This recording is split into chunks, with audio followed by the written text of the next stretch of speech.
FOD means foreign object damage. It affects everybody. Delays and canceled flights are costly. For aft-mounted engines, small stones are the single largest cause of economic loss due to FOD. However, birds and ice are very serious because they often involve flight safety and can affect pilot workload during the most critical phase of flight, takeoff.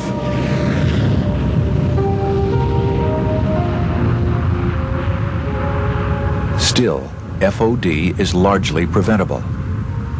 The following will show its sources and how you can help prevent it.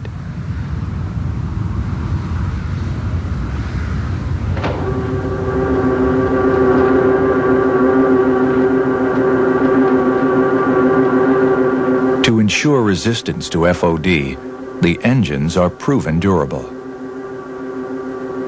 They have been certified by ice, hail, and bird ingestion tests. An ice slab was dropped into the inlet.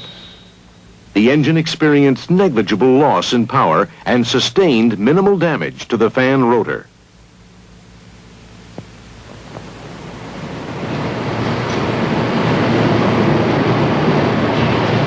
To simulate hailstone ingestion, 13 1-inch and 13 2-inch ice balls were loaded into 2 pneumatic cannons and laser aimed at specific target areas on the engine fan. Mitchell camp. Well, I'll be there in about 7 minutes dropping. Arm the system. Fire. The ice balls were fired at a speed of 250 knots. The engine was operating at maximum cruise power. Again, the engine experienced minimal power loss with minor damage to the fan rotor.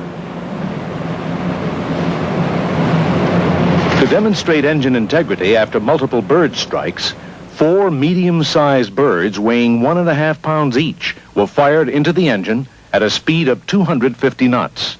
The engine was operating at full takeoff power.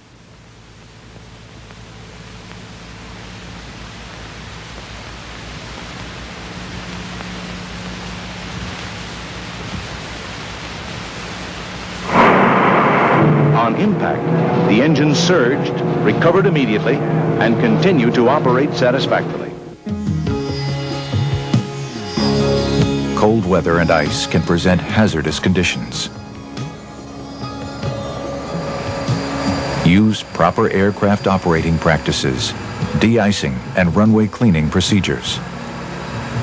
The performance of ground crews, pilots, and airport managers is critical.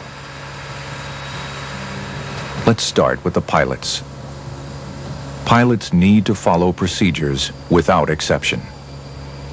Regulations prohibit takeoff when frost, snow, or ice is adhering to the wings or control surfaces of the aircraft.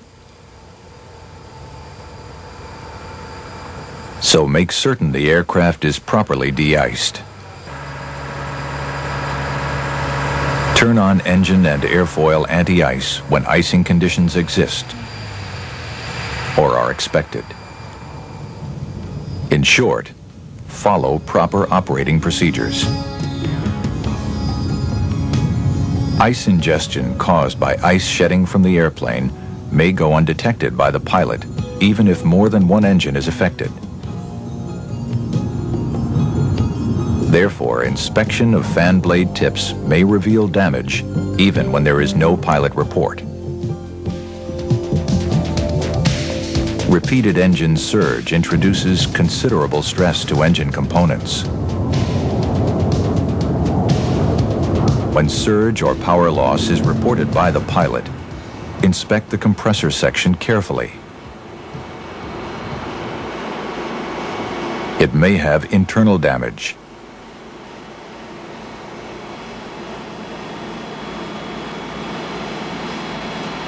This is the type of damage you might find.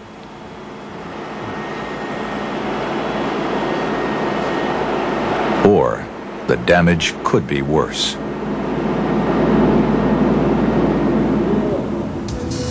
Ice forming on the fuselage or wings can represent a threat greater than that certified as safe by engine testing. Results are definitely not routine as far as the pilot is concerned.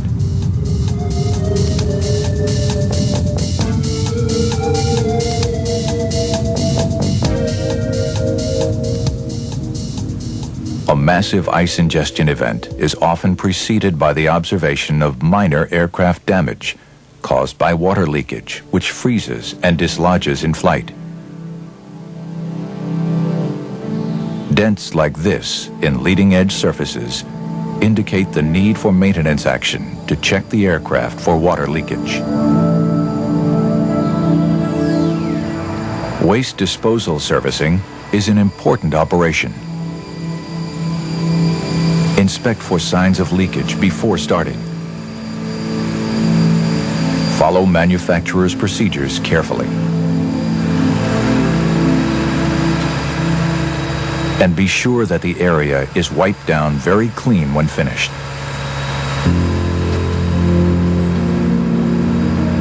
This permits detection of any leakage that might occur before the next servicing.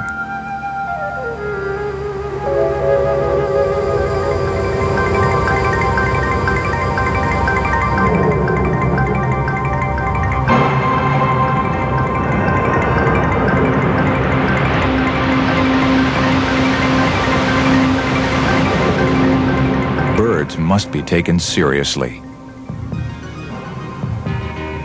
They can be a hazard to flight safety because they can affect all engines of an aircraft at the same time. Although birds try to avoid collision, all too often they cannot get out of the way in time. A comprehensive airport bird control program is a must. There are two basic techniques: bioacoustics, which is the use of bird distress calls, and pyrotechnics, the use of noise-making devices.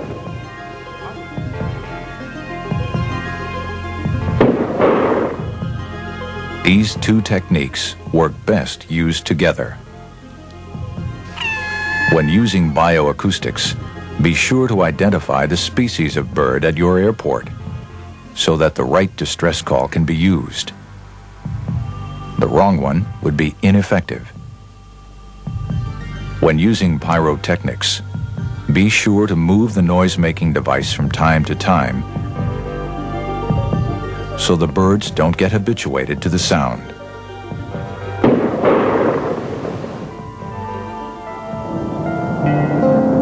Although the birds may leave for a time, they often return in a few days or weeks.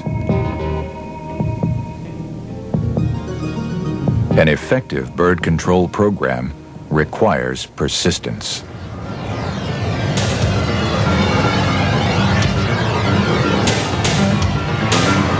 For aft-mounted engines, the most common source of FOD is loose material on the runway, blown forward of the engine inlet by thrust reverser action.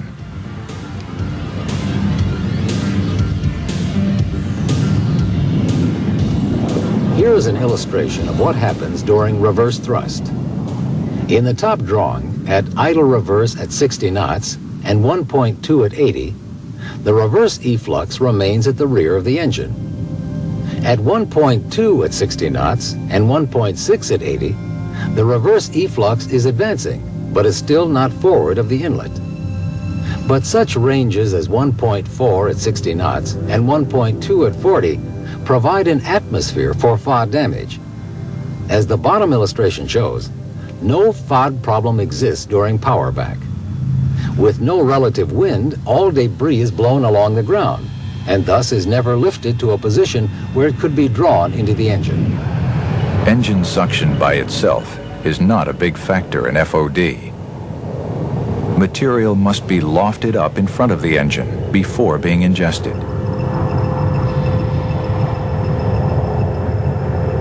In tests at higher engine power and relatively low aircraft speed, slow motion documentation clearly shows reversers can lift material to forward of the engines.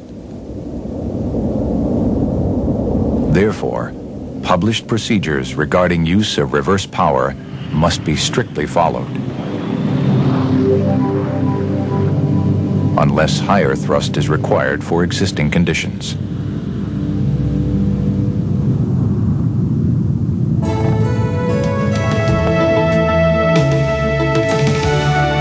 Most FOD is preventable.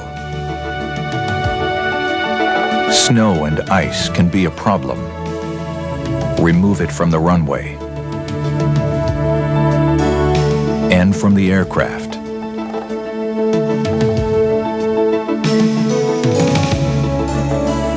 Wastewater servicing is an important job.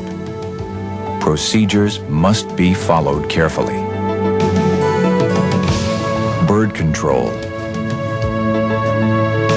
A comprehensive program must be pursued.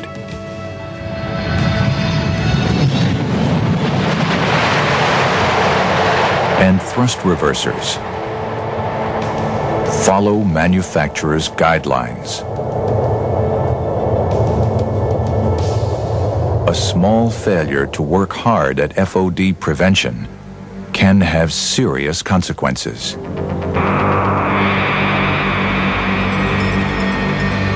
FOD is everybody's problem.